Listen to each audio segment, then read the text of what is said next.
আইসিসির বার্ষিক হালনাগাদে সুখবর পেয়েছে অস্ট্রেলিয়া। গত বছর টেস্ট চ্যাম্পিয়নশিপ হারা ভারতকে সরিয়ে টেস্টের ১ নম্বর র্যাঙ্কিংয়ে উঠে এসেছে তারা। গত জুনে ওভালে টেস্ট চ্যাম্পিয়নশিপের ফাইনালে ২০৯ রানে জিতেছিল অস্ট্রেলিয়া। প্রথম ইনিংসে অস্ট্রেলিয়ার ৪৫৯ রানের জবাবে ২৯৬ রানে অল আউট হয় ভারত। এরপর ২৭০ রান করে দ্বিতীয় ইনিংস ঘোষণা করে অজিরা। ফলে ৪৪৪ রানের লক্ষ্য পায় রোহিত বাহিনী। এরপর ভারতকে ২৩৪ রানে অল আউট করে দেয় প্যাট কামিন্সের দল, যার সুফল মিলল আইসিসির বার্ষিক র্যাঙ্কিংয়ে। ১ নম্বরে থাকা অস্ট্রেলিয়ার রেটিং পয়েন্ট ১২৪। ১২০ রেটিং নিয়ে দুয়ে আছেন ভারত। এছাড়া বাকি দলগুলোর পজিশনে কোনো পরিবর্তন হয়নি। ওয়ানডে র্যাঙ্কিংয়ে ৭-এ থাকা শ্রীলঙ্কার সঙ্গে ৬-এ থাকা ইংল্যান্ডের রেটিং ব্যবধান মাত্র ২।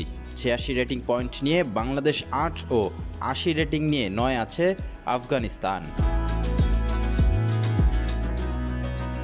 টি-২০তে ২ ধাপ এগিয়ে ৪-এ উঠে এসেছে দক্ষিণ আফ্রিকা। ৫-এ থাকা নিউজিল্যান্ডের রেটিংও প্রোটিয়াদের সমান। তাদের চেয়ে ইংল্যান্ড এগিয়ে মাত্র ২ রেটিং পয়েন্ট। ২ ধাপ অবনমন হয়েছে পাকিস্তানের। ২৪৭ রেটিং পয়েন্ট নিয়ে তারা এখন ৭ নম্বরে। ২৩১ রেটিং পয়েন্ট নিয়ে বাংলাদেশ আছে ৯ নম্বরে। প্রসঙ্গত, বার্ষিক র্যাঙ্কিং করার আগে বিবেচনায় নেওয়া হয়েছে গত ৩ বছরের পারফরমেন্স।